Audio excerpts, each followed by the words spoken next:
Halo semuanya, perkenalkan nama saya Rizka Agustin, mahasiswa Universitas Siber Asia, Prodi Akuntansi.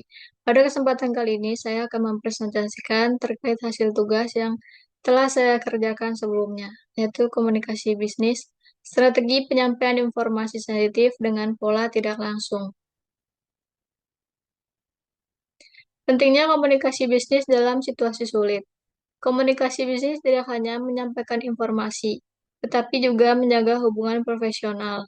Situasi seperti PHK atau pemutusan hubungan kerja, penundaan promosi, atau bonus ditiadakan membutuhkan pendekatan etis.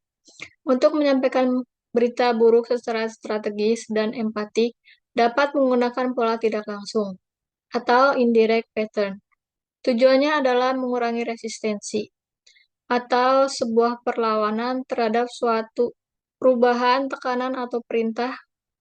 Secara umum diartikan sebagai tindakan melawan sesuatu yang dianggapnya tidak adil, tidak diinginkan, atau membebani.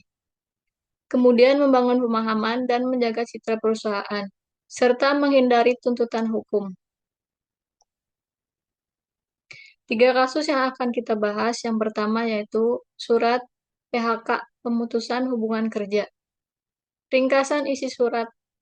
Yang pertama yaitu judul surat, pemberitahuan pemutusan hubungan kerja. Pengirimnya PT Aurora Jaya Abadi. Isi utama dalam suratnya, PHK dilakukan karena tekanan keuangan dan penurunan permintaan pasar. Yang kedua, berlaku efektif 31 Juli 2025. Perusahaan memberikan kompensasi sesuai peraturan dan pendampingan transisi.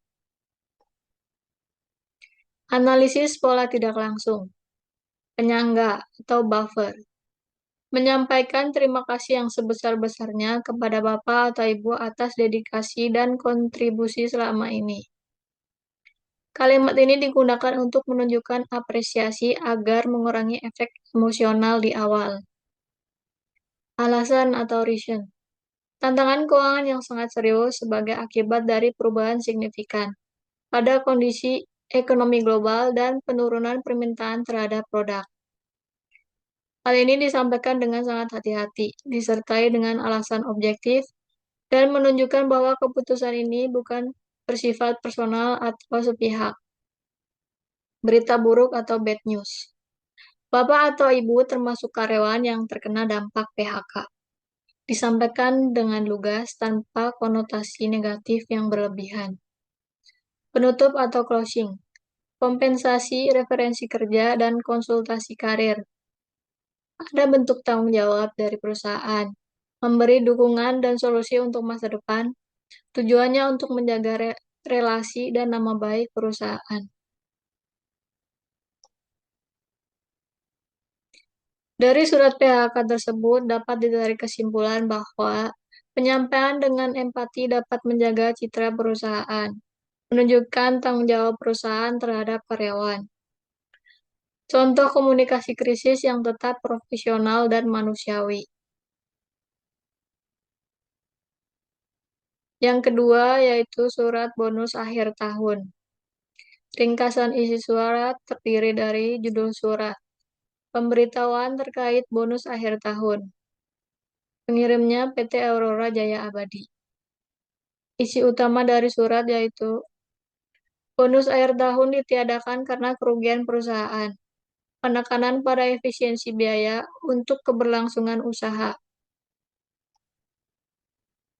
Analisis pola tidak langsung, penyangga atau buffernya, yaitu terima kasih atas kerja keras seluruh tim. Memberikan apresiasi dan rasa hormat kepada seluruh karyawan. Alasan atau reason, fluktuasi pasar dan kenaikan biaya produksi. Dijelaskan sebagai faktor eksternal dan rasional.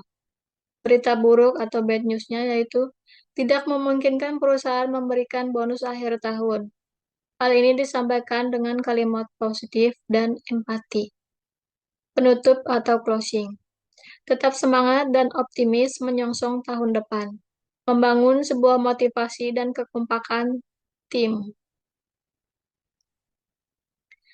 Kesimpulan, hal yang dapat dipelajari yaitu Penggunaan bahasa positif meski menyampaikan kabar buruk, memperkuat semangat tim, dan loyalitas meskipun tidak ada bonus. Etika komunikasi terlihat dalam penggunaan kata-kata suportif. Yang ketiga yaitu surat promosi jabatan. Ringkasan isi surat.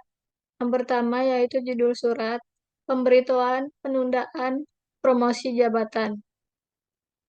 Pengirimnya PT Aurora Jaya Abadi. Isi utama dari suratnya, promosi karyawan ditunda karena belum memenuhi kriteria kinerja, disertai dukungan pengembangan profesional ke depan. Analisis pola tidak langsung. Penyangga atau buffernya, terima kasih atas kontribusi dan loyalitas Bapak. Memberikan penghargaan sebagai bentuk respek terhadap kinerja dan komitmen karyawan. Alasan atau reason. Beberapa aspek kinerja masih perlu ditingkatkan. Dijelaskan dengan sopan dan tidak menyalahkan pihak yang bersangkutan. Berita buruk atau bad news. Belum dapat merealisasikan promosi saat ini. Dinyatakan dengan menggunakan kalimat netral dan profesional. Penutupnya atau closingnya yaitu diskusi dengan atasan untuk pengembangan ke depan. Memberikan arah positif untuk masa depan. Kesimpulan yang dapat diambil yaitu penolakan disampaikan dengan fokus pada potensi dan dukungan. Tetap membina semangat dan hubungan positif antar individu dan organisasi. Strategi komunikasi yang konstruktif dalam situasi sensitif. Penutup. Refleksi etika dan strategi dalam komunikasi bisnis yang baik dan efektif yaitu pola tidak langsung atau indirect pattern sangat efektif untuk menyampaikan kabar buruk dengan empati. Keseimbangan antara objektivitas dan perasaan menjadi kunci dalam komunikasi organisasi. Komunikasi bisnis tidak hanya tentang pesan, tetapi tentang menjaga hubungan jangka panjang. Sekian presentasi dari saya. Terima kasih.